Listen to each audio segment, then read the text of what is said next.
So, here is the most important economic fact of our time. We are living in an age of surging income inequality, particularly between those at the very top and everyone else. This shift is the most striking in the US and in the UK, but it's a global phenomenon. It's happening in communist China, in formerly communist Russia. It's happening in India, in my own native Canada.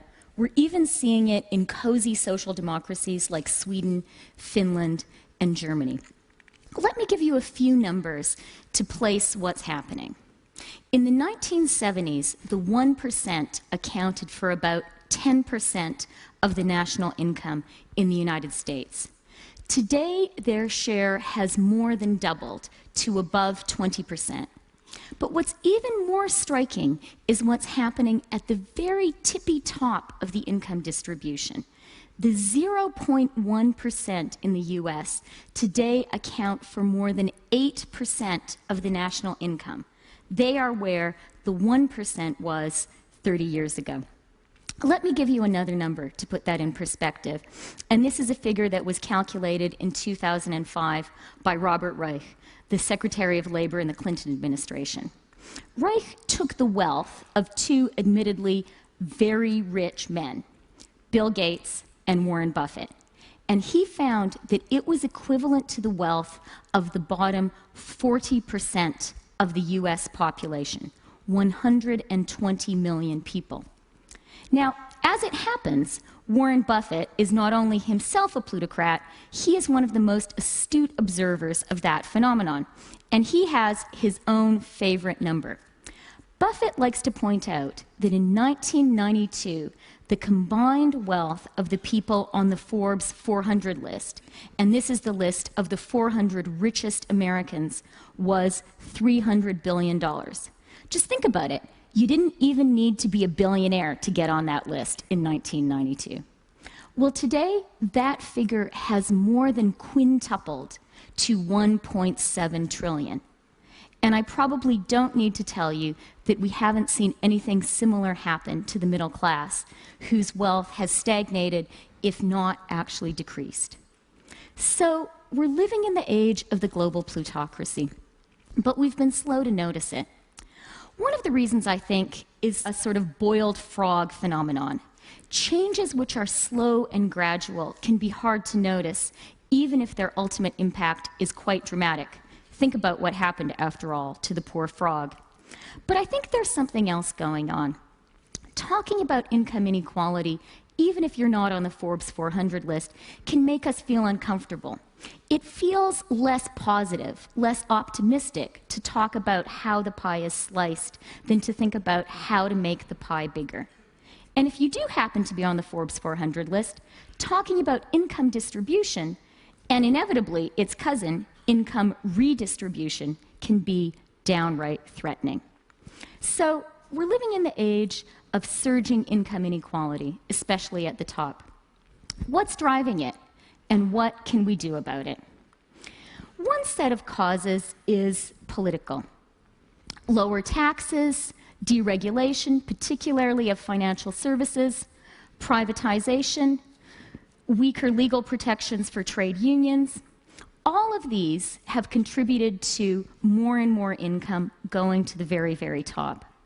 A lot of these political factors can be broadly lumped under the category of crony capitalism, political changes that benefit a group of well-connected insiders but don't actually do much good for the rest of us. In practice, getting rid of crony capitalism is incredibly difficult. Think of all the years reformers of various stripes have tried to get rid of corruption in Russia, for instance, or how hard it is to re-regulate the banks even after the most profound financial crisis since the Great Depression, or even how difficult it is to get the big multinational companies, including those whose motto might be "don't do evil," to pay taxes at a rate even approaching that paid by the middle class. But while getting rid of crony capitalism in practice is really, really hard, at least intellectually, it's an easy problem. After all, no one is actually in favor of crony capitalism. Indeed, this is one of those rare issues that unites the left and the right. A critique of crony capitalism is as central to the Tea Party as it is to Occupy Wall Street. But if crony capitalism is, intellectually at least, the easy part of the problem, things get trickier when you look at the economic drivers of surging income inequality. In and of themselves, these aren't too mysterious. Globalization and the technology revolution, the twin economic transformations which are changing our lives and transforming the global economy, are also powering the rise of the super rich. Just think about it.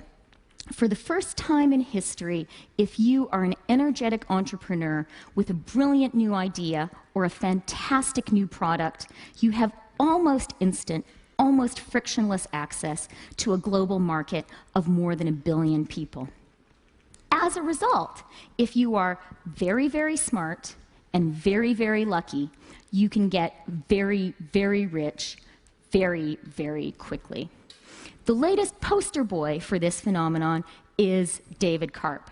The 26-year-old founder of Tumblr recently sold his company to Yahoo for $1.1 billion. Think about that for a minute. $1.1 billion, 26 years old.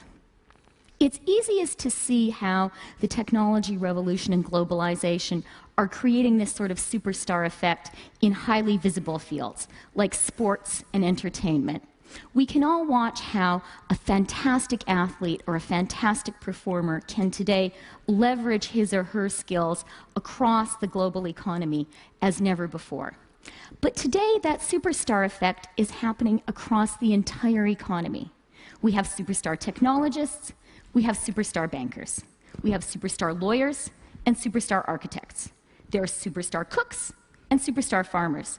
There are even, and this is my personal favorite example, superstar dentists, the most dazzling exemplar of whom is Bernard Tuati, the Frenchman who ministers to the smiles of fellow superstars like Russian oligarch Roman Abramovich or European-born American fashion designer Diane von Furstenberg. But while it's pretty easy to see how globalization and the technology revolution are creating this global plutocracy, what's a lot harder is figuring out what to think about it. And that's because, in contrast with crony capitalism, so much of what globalization and technology revolution have done is highly positive. Let's start with technology. I love the internet. I love my mobile devices. I love the fact that they mean that whoever chooses to will be able to watch this talk far beyond this auditorium. I'm even more of a fan of globalization. This is the transformation which has lifted hundreds of millions of the world's poorest people out of poverty and into the middle class. And if you happen to live in the rich part of the world, it's made many new products affordable. Who do you think built your iPhone? And things that we've relied on for a long time, much cheaper. Think of your dishwasher or your t-shirt. So, what's not to like? Well, a few things. One of the things that worries me is how easily what you might call meritocratic plutocracy can become crony plutocracy. Imagine you're a brilliant entrepreneur who has successfully sold that idea or that product to the global billions and become a billionaire in the process. It gets tempting at that point to use your economic nous to manipulate the rules of the global political economy in your own favor. And that's no mere hypothetical example. Think about Amazon, Apple, Google, Starbucks. These are among the world's most admired, most beloved, most innovative companies. They also happen to be particularly adept at working the international tax system so as to lower their tax bill very, very significantly. And why stop at just playing the global political and economic system as it exists to your own maximum advantage?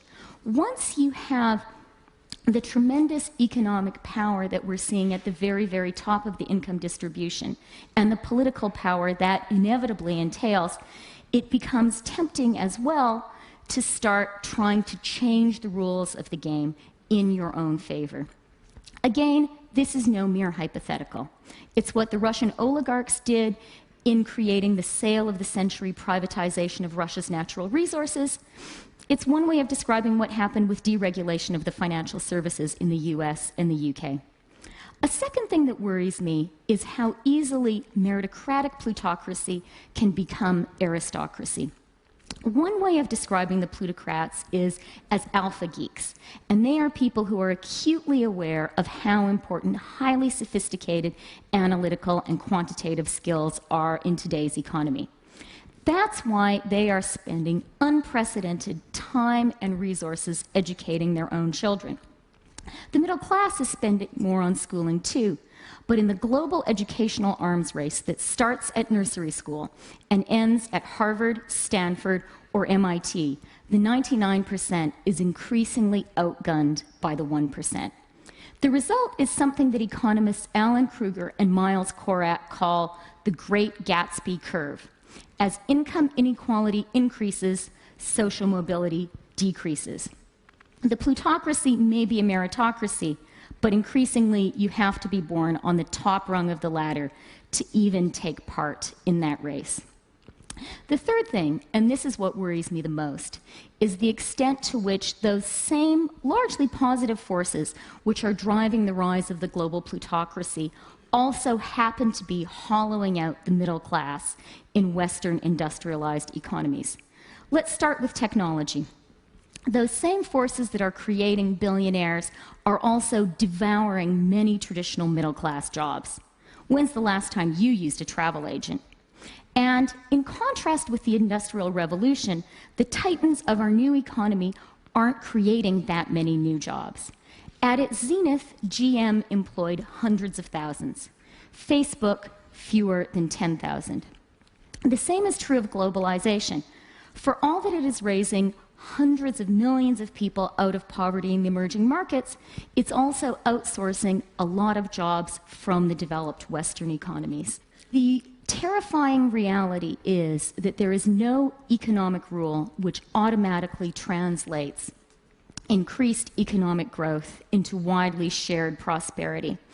That's shown in what I consider to be the most scary economic statistic of our time. Since the late 1990s, increases in productivity have been decoupled from increases in wages and employment.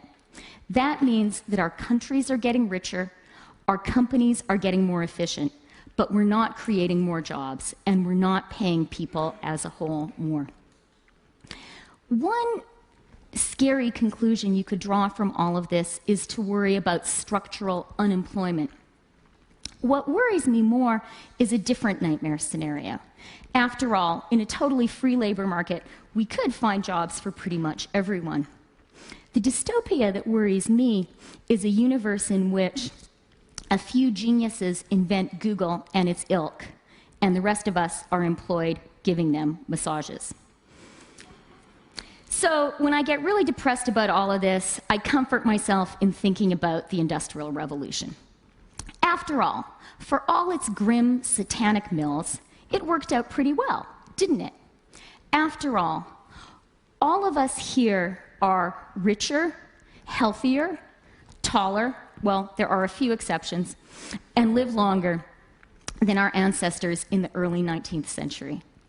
But it's important to remember that before we learned how to share the fruits of the Industrial Revolution with the broad swathes of society, we had to go through two depressions, the Great Depression of the 1930s, the Long Depression of the 1870s, two world wars, communist revolutions in Russia and in China, and an era of tremendous social and political upheaval in the West. We also, not coincidentally, went through an era of tremendous social and political inventions. We created the modern welfare state, we created public education, we created public health care, we created public pensions, we created unions. Today, we are living through an era of economic transformation, comparable in its scale and its scope to the Industrial Revolution. To be sure that this new economy benefits us all, and not just the plutocrats, we need to embark on an era of comparably ambitious social and political change. We need a New Deal.